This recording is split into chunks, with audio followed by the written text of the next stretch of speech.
সুপ্রিয় শিক্ষার্থীবৃন্দ, কি অবস্থা তোমাদের সবার? আশা করছি সবাই অনেক অনেক ভালো আছো এবং সুস্থ আছো। আজকে তোমাদেরকে আমি ইংলিশ সেকেন্ড পেপারে যে আইটেমটা প্র্যাকটিস করাবো সেটা হচ্ছে complete the sentences with suitable words বা phrases given in the box. এই যে টপিকটা, এই যে suitable words or phrases given in the box, এই টপিকটা সলভ করানোর জন্য বা প্র্যাকটিস করানোর জন্য দেখো আমি আজকে যে প্রশ্নটা তোমাদের জন্য বেছে নিয়েছি, এটা কিন্তু ঢাকা বোর্ডে 2025 সালে এসেছিল। এই টপিকটা কিন্তু অনেক সহজ। এখান থেকে সবাইকেই ফুল মার্কস তুলে আনার পূর্ণ প্রস্তুতি কিন্তু নিতে হবে। তার কারণ হচ্ছে যেহেতু ইজি টপিক, এখানে কিন্তু মার্কস মিস করার কোনো সুযোগ নেই। তো চলো আর দেরি না করে আমরা সবার প্রথমে বক্সে যেই ফ্রেজেস বা ওয়ার্ডসগুলো দেওয়া রয়েছে এগুলোর মিনিংটা একটু দেখে নিই। সবার প্রথমে দেখো কি রয়েছে, বলেছে লেট অ্যালোন। লেট অ্যালোন মানে কিন্তু ভাবাই যায় না এরকম, ঠিক আছে? তারপর দেখো কি রয়েছে, হ্যাভ টু। হ্যাভ টু মানে করতে হবে বা করা উচিত এরকম। তারপর দেখো কি রয়েছে, ইট। ইট মানে তো এটা বা ইহা, এটা আমরা সবাই জানি। তারপর রয়েছে ওয়াজ বোর্ন মানে জন্মগ্রহণ করেছিল। তারপর রয়েছে অ্যাজ সুন অ্যাজ। তোমাদের বোঝার সুবিধার্থে আমি বলে রাখি, অ্যাজ সুন অ্যাজ এই ওয়ার্ডটা কিন্তু আমরা তখনই ব্যবহার করি যখন আমাদের দরকার হয় কোনো একটা কিছু বা কোনো একটা কাজ করতে না করতেই, কোনো একটা কিছু হতে না হতেই, এরকম আর কি।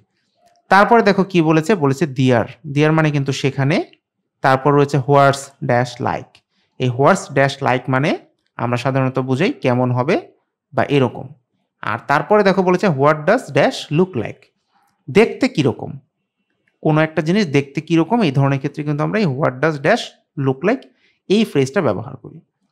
তারপর দেখো রয়েছে হ্যাড বেটার। হ্যাড বেটার মানে হচ্ছে তোমার কোনো একটা কিছু করা উচিত, এরকম অর্থ। আর তারপর রয়েছে উড রেদার। উড রেদার মানে কিন্তু বরং, এই কাজটা না করে বরং তোমার ওই কাজটা করা উচিত, এই ধরনের ক্ষেত্রে আমরা এই উড রেদার ব্যবহার করি। তো আমরা কিন্তু বক্সের যে ওয়ার্ডগুলো রয়েছে বা ফ্রেজগুলো রয়েছে এগুলো বুঝে ফেললাম। এবার আসো সেন্টেন্সে যাই। সবার প্রথমে এ নাম্বারে লক্ষ্য করো কি বলেছে, বলেছে you dash not touch the crocodile, it may be dangerous. তার মানে দেখো তোমার ক্রোকোডাইলটাকে বা কুমিরটাকে টাচ করা বা ছোঁয়া উচিত নয়, ঠিক আছে? এই ধরনের একটা মিনিং হলেই কিন্তু আমার এই সেন্টেন্সটা কভার হয়ে যাচ্ছে। তো তুমি দেখো উচিত অর্থে কিন্তু আমরা তোমার কোনো একটা কাজ করা উচিত বা উচিত না এই অর্থে কিন্তু আমরা হ্যাড বেটার ব্যবহার করি। এই যে এই ফ্রেজ বা ওয়ার্ড যেটাই বলি না কেন, এটা যদি আমরা এখানে বসাই, দেখো ইউ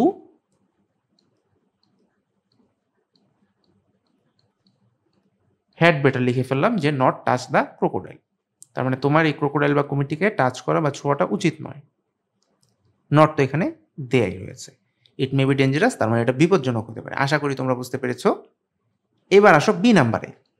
দেখো এখানে বলেছে she has never boiled an egg. তার মানে সে কখনোই একটি ডিম সিদ্ধ করেনি, ঠিক আছে?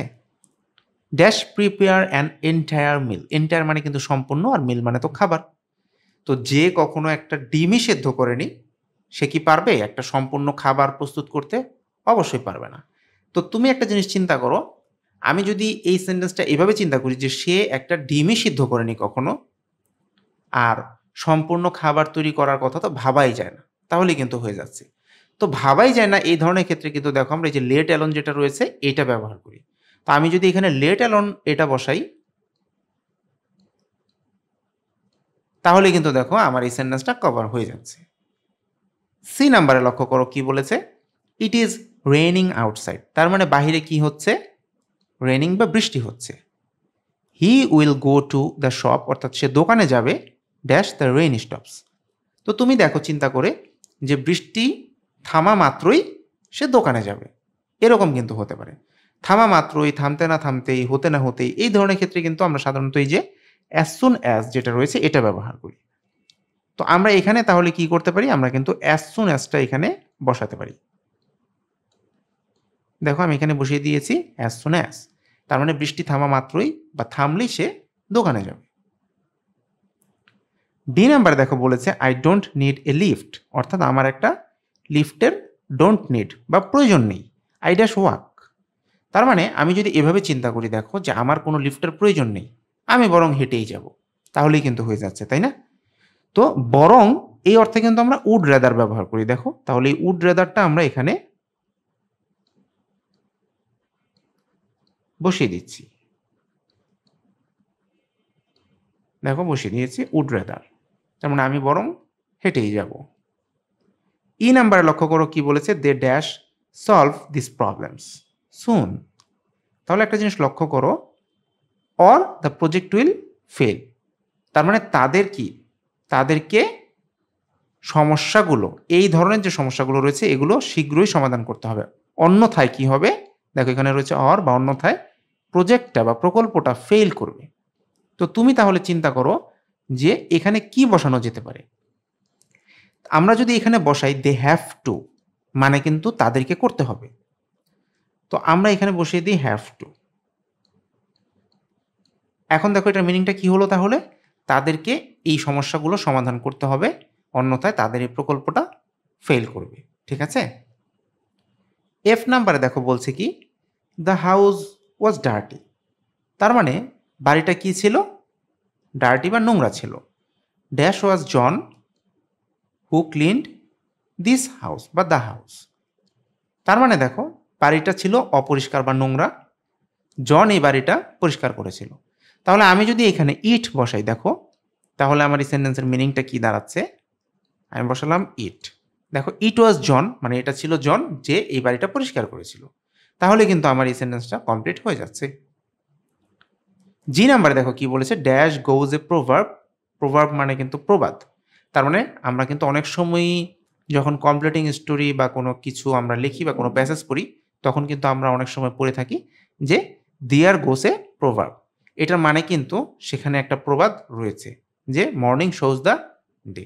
তো যেহেতু এটা একটা প্রবাদ, তাহলে আমরা কি করতে পারি, আমরা কিন্তু এখানে দেয়ার ওয়ার্ডটা ব্যবহার করতে পারি, যে দেয়ার গোস এ প্রভাব, অর্থাৎ একটা প্রবাদ রয়েছে যে মর্নিং শোজ দ্য ডে। আশা করি বুঝতে পেরেছ। এইচ নাম্বারে দেখো কি বলছে, dash an alligator dash I have never seen ইট। তার মানে আমি কখনোই কিন্তু এটা দেখিনি। তো সে তাহলে প্রশ্নটা কি করতে পারে, যে একটা অ্যালিগেটর দেখতে কেমন, যেহেতু সে কখনোই এটা দেখেনি। তো দেখতে কেমন এই অর্থে কিন্তু আমরা কি করি, এই যে দেখো হোয়াট ডাজ লুক লাইক, এইটা আমরা এখানে ব্যবহার করতে পারি। তো আমি তাহলে প্রথম যে গ্যাপটা রয়েছে এখানে কি করব, এখানে কিন্তু আমি হোয়াট ডাজ এটা বসিয়ে দেব, যে হোয়াট ডাজ অ্যান অ্যালিগেটর। আর পরের যে গ্যাপটা রয়েছে এখানে বসাবো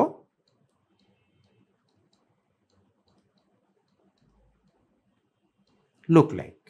তাহলে কিন্তু হয়ে যাচ্ছে যে একটা অ্যালিগেটর দেখতে কীরকম হবে, আই হ্যাভ নেভার সিন ইট, আমি কখনোই এটা দেখিনি। আই নাম্বারে দেখো কি বলছে, he dash of German parents. তাহলে তুমি একটা জিনিস বোঝার চেষ্টা করো যে জার্মান প্যারেন্টস মানে জার্মান পিতামাতা, এটাই তো বোঝানো হচ্ছে, তাই না? তো সে বা তার তাহলে কি ছিল, জার্মান পিতামাতা ছিল। বা আমরা যদি এইভাবে চিন্তা করি যে যেহেতু তার জার্মান পিতামাতা ছিল, তার মানে সে জার্মান পিতামাতার ঘরেই জন্মগ্রহণ করেছিল। আর জন্মগ্রহণ করেছিল এটার ইংলিশ কিন্তু ওয়াজ বোর্ন। তাহলে দেখো আমি কিন্তু এখানে এই ওয়াজ বোর্ন এটা ব্যবহার করতে পারি। He was born of German parents. In fact মানে কিন্তু প্রকৃতপক্ষে he lived most of his life abroad. তার মানে কি, সে তার জীবনের বেশিরভাগ সময়ই কোথায় ছিল, বিদেশে ছিল। যে নাম্বারে দেখো কি বলছে, dash the journey dash it was very enjoyable to me. তার মানে এটা আমার কাছে অনেকটাই কি ছিল, এনজয়েবল বা উপভোগ্য ছিল। এখন তুমি চিন্তা করে দেখো যে আমার কিন্তু দুইটা গ্যাপ এখানে ফিল আপ করতে হবে, আর দুইটা গ্যাপ ফিল আপ করার মতো অপশন এখানে একটাই রয়েছে, হোয়াটস ড্যাশ লাইক। তা আমি যদি এখানে হোয়াটস বসাই দেখো,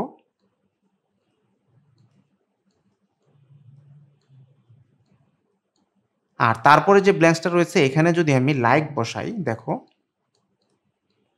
হোয়াটস দ্য জার্নি লাইক। তার মানে দেখো এটার অর্থটা কি দাঁড়ালো, যে জার্নিটা কেমন ছিল, এটা আমার কাছে খুবই উপভোগ্য ছিল। ঠিক আছে, এরকম একটা অর্থ কিন্তু দাঁড়াচ্ছে। তো দেখো কতটা সহজে কিন্তু আমরা এই টপিকটা অ্যান্সার করতে পারছি। জাস্ট বুঝে বুঝে তোমাকে এই ওয়ার্ড বা ফ্রেজগুলো বসাতে হবে, তাহলে কিন্তু তুমি এইরকম যে টপিকগুলো রয়েছে এখান থেকে ফুল মার্কস অর্জন করতে পারবে। আর যারা ভালো মতো পড়াশোনা করবে, যারা প্রিভিয়াস ইয়ারের প্রশ্নগুলো প্র্যাকটিস করবে এবং নিয়মিত প্র্যাকটিস করবে, জাস্ট একবার দুইবার প্র্যাকটিস করলে কিন্তু হবে না, রেগুলার একটা নির্দিষ্ট সময় পর পর তোমাকে প্র্যাকটিসগুলো করতে হবে। কারণ যদি তুমি প্র্যাকটিস না করো তাহলে কিন্তু তুমি ভুলে যাবে।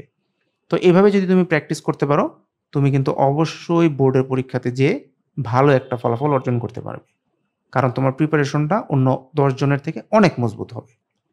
তো আমি আশা করব ভিডিওটা তোমার কাছে ভালো লেগেছে। যদি তোমার কাছে ভিডিওটা ভালো লেগে থাকে তাহলে অবশ্যই লাইক, কমেন্ট, শেয়ার এবং সাবস্ক্রাইব করো। কথা হবে নতুন কোনো ভিডিওতে। Till then thanks for watching. Bye, by.